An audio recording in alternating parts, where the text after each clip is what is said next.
دوا دے جو دل سے ہر ایک غیر کی چاہت کو بھلا دے۔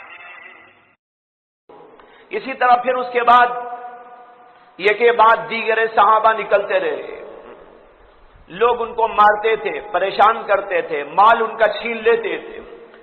حضرت صہیب رومی روم سے آئے تھے، وہ مکہ مکرمہ بہت پہلے کبھی اسلام میں وہ داخل ہو چکے تھے، اب وہاں سے مدینہ طیبہ جانا چاہ رہے تھے، ان کا مال چھین لیا مکے والوں نے اور ان سے کہا کہ اے صہیب، تم روم سے جب آئے تھے تمہارے پاس مال نہ تھا، جو کچھ کہ تم نے مال کمایا یہ مکے کی سرزمین پہ تم نے کمایا ہے، اس لیے مکے کا یہ مال باہر جانے ہم نہیں دیں، تم جانا ہو تو تنے تنہا چلے جاؤ۔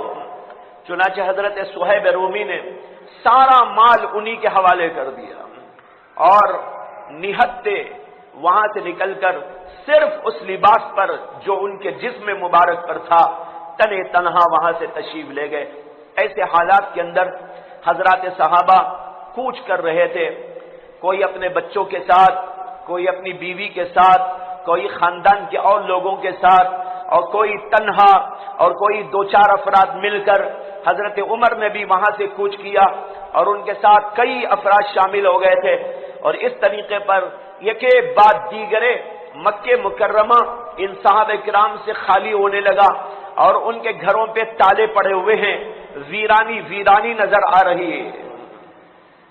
ایک بار یہی صورتحال کے لوگ نکل رہے ہیں، چلے جا رہے ہیں، ابو جہل اور عتبہ نے کھڑے ہو کے یہ تماشا دیکھا اور عتبہ نے بڑے افسوس کے ساتھ میں کہا کہ یہ گھر جو کبھی آباد تھے اب ویران ہو گئے، یہ دنیا بھی ایک دن ویران ہو جائے گی۔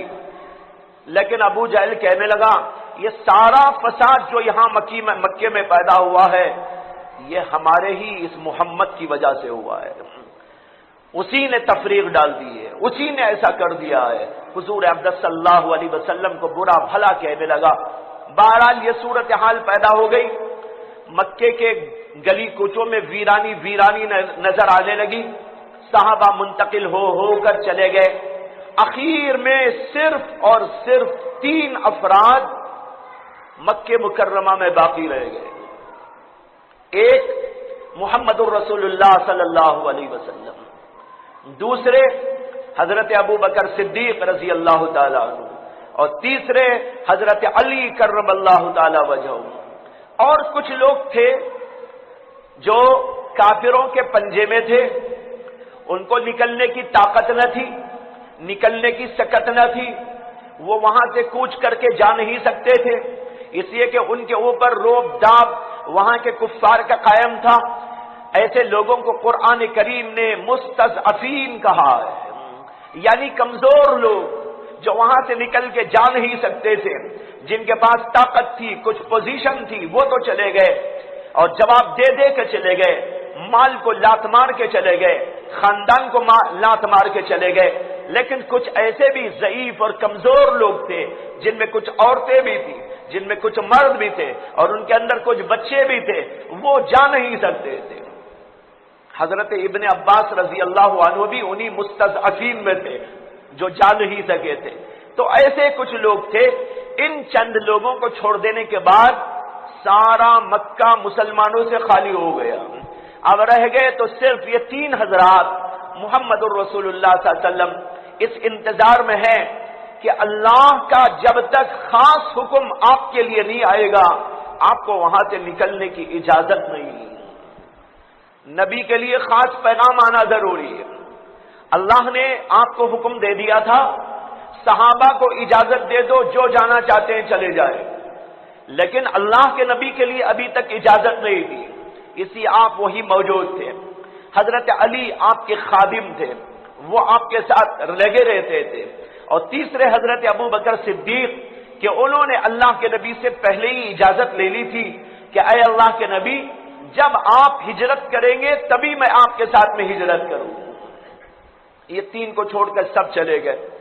جب مکے کی یہ ویرانی یہ لوگ دیکھنے لگے تو ان کو خدشہ ہونے لگا مکے والوں کو کہ آج نہیں تو کل محمد صلی اللہ علیہ وسلم بھی یہاں سے چلے جائیں گے، ہمارے ہاتھ سے چھوٹ جائیں گے، اس لیے ان کا تو کچھ نہ کچھ فیصلہ ہم لوگوں کو لینا چاہیے۔ اس لیے انہوں نے اب میٹنگیں بٹھانی شروع کر ڈالی۔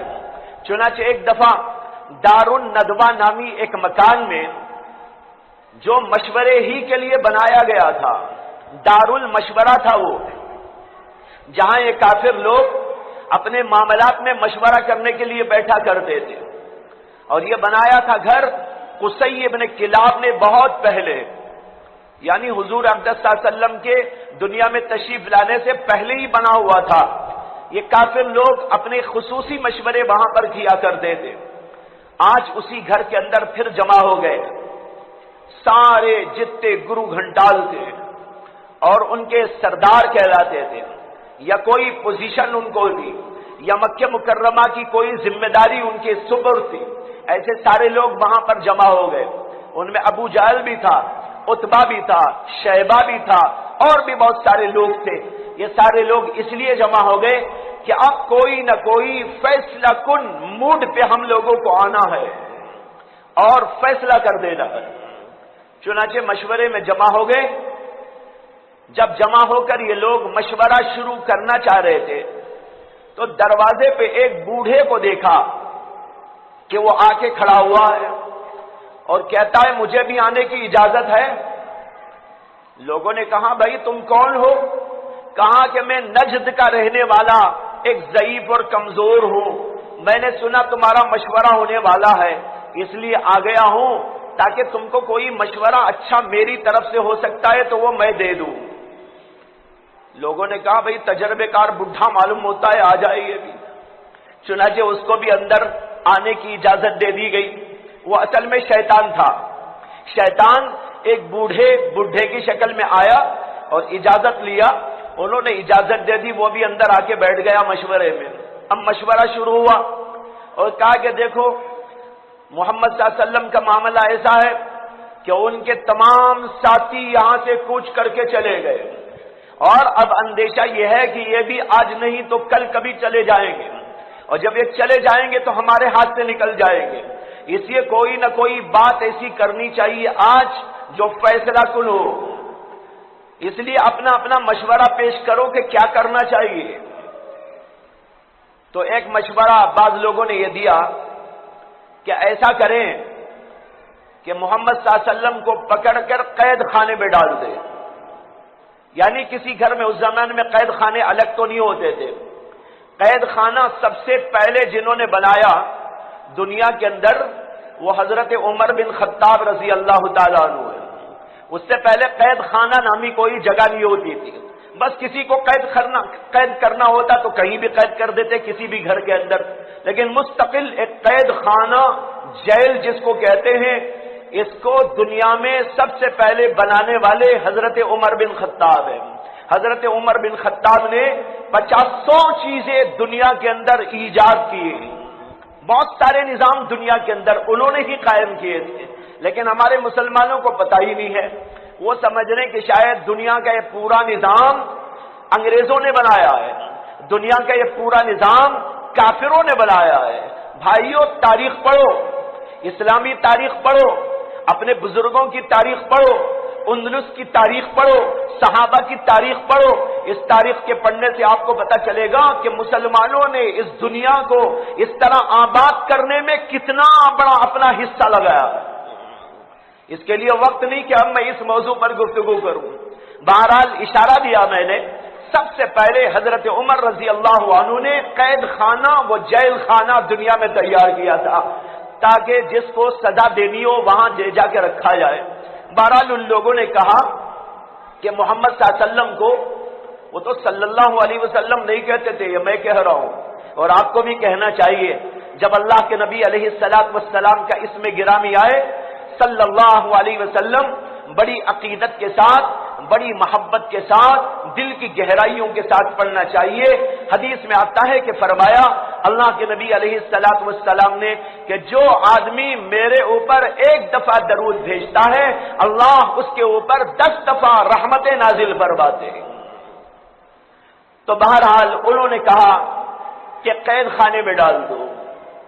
وہ جو بڈھا بیٹھا ہوا تھا نا وہ کہنے لگا ارے یہ تو بڑا غلط مشورہ ہے، بڑا غلط مشورہ ہے، اس لیے کہ ان کو قید خانے میں ڈال دو گے تو بنی عبد مناف ہمارے اوپر چڑھائی کریں گے اور ان کے جو اصحاب ہیں وہ بھی ہمارے اوپر چڑھائی کریں گے اور کسی نہ کسی طریقے پر قید خانے سے ان کو نکالنے میں کامیاب ہو جائیں گے، تو پھر وہ نکل کے چلے جائیں گے تو تمہارا کیا فائدہ ہے؟ لوگوں نے کہا ہاں یہ تو صحیح نہیں ہوگا۔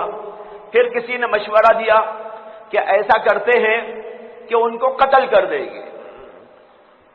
وہ بڈھا کہنے لگا کہ اگر قتل کرو گے تو اس کا بھی نتیجہ بڑا خراب ہے، اس لیے کہ تم قتل کرنے کے لیے کسی کو مقرر کرو گے، وہ قتل کر ڈالے گا تو بنی عبد مناف اور ان کے جو اصحاب ہیں وہ دیت کا اور قصاص کا مطالبہ کریں گے، یعنی کہیں گے کہ اس کو ہم قتل کریں گے جس نے قتل کیا، تو پھر یہ بھی مسئلہ ٹیڑھا ہوگا۔ تو ابو جہل کہنے لگا کہ میرا ایک مشورہ ہے۔ کیا مشورہ ہے؟ کہنے لگا کہ یہاں جتنے بھی خاندان کے لوگ ہیں، عرب میں خاندان بہت ہوتے تھے، جتنے بھی خاندان کے لوگ یہاں موجود ہیں، قبیلے والے موجود ہیں، ان میں سے ہر قبیلے سے ایک ایک دو دو جوانوں کو مقرر کر دیا جائے اور وہ محمد صلی اللہ علیہ وسلم کے گھر کا محاصرہ کر لے۔ جب وہ رات میں اپنے گھر چلے جائیں محاصرہ کر لیں اور جب وہ صبح نماز کے لیے نکلے یا کسی وقت نکلے تو سب مل کے ایک دم ان کے اوپر حملہ کر ڈالے۔ جب سب مل کے حملہ کریں گے تو ہم سے کوئی پوچھنے والا نہ ہوگا، ایک آدمی کرے گا، دو آدمی کرے گا تو وہاں تو پوچھنے کے لیے لوگ آئیں گے، سب مل کے حملہ کریں گے تو اس سے پر جو ہے کوئی مطالبہ نہیں ہوگا۔ وہ بڈھا کہنے لگا ھذا ھو الرائے، یہ ہے رائے، یہ بڑی بہترین رائے ہے۔ اب اس کے بعد طے ہو گیا اور یہ بھی طے ہو گیا آج ہی کی رات یہ معاملہ کرنا ہے۔ جس دن مشورہ ہو رہا ہے اسی دن وہ یہ بھی طے کر کے اٹھ رہے ہیں کہ آج ہی رات یہ سب کچھ کرنا ہے۔ لہذا جمع کیا گیا لوگوں کو اور نوجوانوں کو تیار کیا گیا ہتھیار کے ساتھ، اور وہ سب کے سب محمد صلی اللہ علیہ وسلم کے گھر کا محاصرہ کریں گے، اور جب بھی وہ صبح میں نکلیں گے تو ان کے اوپر ایک بارگی سب کے سب حملہ کر دیں گے اور قصہ ختم ہو جائے گا اور یہ سارا مسئلہ ختم ہوگا، ان کا دین ختم ہو جائے گا، اور ان کے لوگ جو یہاں سے چلے گئے جب وہ یہ صورتحال دیکھیں گے تو چند دن تک واویلا کریں گے، پھر خاموش ہو جائیں گے۔ اس طریقے پر ان کا دین بھی مٹ جائے گا اور ان کے ماننے والے بھی ختم ہو جائے گا۔ یہ بڑا گہرا سوچا سمجھا ان سب لوگوں کا متفق علیہ ایک مشورہ تھا، اور اس کو طے کر کے انہوں نے وہاں سے اٹھا اور تیار کر دیا نوجوانوں کو۔ یہاں یہ سب کچھ ہو رہا تھا اور دوسری طرف حضرت جبریل امین علیہ السلام کو اللہ تبارک و تعالی نے بھیجا، جاؤ محمد صلی اللہ علیہ وسلم کو یہاں کی پوری خبر دے دو۔ اللہ کے نبی صلی اللہ علیہ وسلم تو بے خبر تھے یہاں کیا ہو رہا ہے، لیکن اللہ نے آپ کو اپنی وحی کے ذریعے سے اس پوری صورتحال پر مطلع کیا۔ وَإِذْ يَمْكُرُ بِكَ الَّذِينَ كَفَرُوا لِيُثْبِتُوكَ أَوْ يَقْتُلُوكَ أَوْ يُخْرِجُوكَ وَيَمْكُرُونَ وَيَمْكُرُ اللَّهُ وَاللَّهُ خَيْرُ الْمَاكِرِينَ۔ اللہ تعالیٰ نے کہا کہ یہ لوگ جو کافر ہیں آپ کے خلاف سازش کر رہے ہیں۔ مکر کے معنی سازش، وَإِذْ يَمْكُرُ بِكَ الَّذِينَ كَفَرُوا، یہ کافر لوگ آپ کے خلاف سازش کر رہے ہیں۔ ان میں سے کوئی کہہ رہا ہے یثبتوک، قید خانے میں ڈال دو، کوئی کہہ رہا ہے یقتلوک کہ آپ کو قتل کر ڈالو، اور کوئی کہہ رہا ہے یخرجوک کہ ان کو جلا وطن کر ڈالو۔ اللہ تعالیٰ نے آگے کہا وَيَمْكُرُونَ وَيَمْكُرُ اللَّهُ، یہ لوگ آپ کے خلاف سازش کر رہے ہیں اور اللہ بھی آپ کے لیے تدبیر کر رہا ہے، اللہ آپ کو بچائے گا۔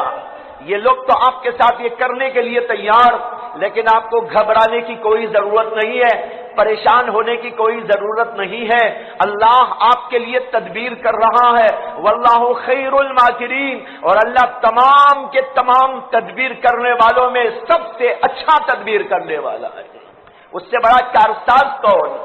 اگر مارنے والے چند، تو اللہ تبارک و تعالی ان سب کا بادشاہ ہے، ان سب سے قوی تر ہے، ان سب سے عظیم تر ہے۔ یہ لوگ تو عاجز و درماندہ ہیں، اور اللہ تو قدرت والا، وہ طاقت والا ہے، یہ لوگ کیا کر سکتے ہیں؟ کرنے دو ان کو سازش، لیکن آپ کو مطلع کر دیا گیا، یہ صورتحال یہاں پر ہے۔ اللہ کے نبی علیہ السلام نے جبریل امین سے بات سننے کے بعد، اور انہوں نے یہ بھی کہا اللہ تبارک و تعالی آپ کو ہجرت کا حکم بھی دینے والے، لیکن ابھی قطعاً نہیں کہا گیا کب نکلنا ہے، کون سے ٹائم نکلنا ہے۔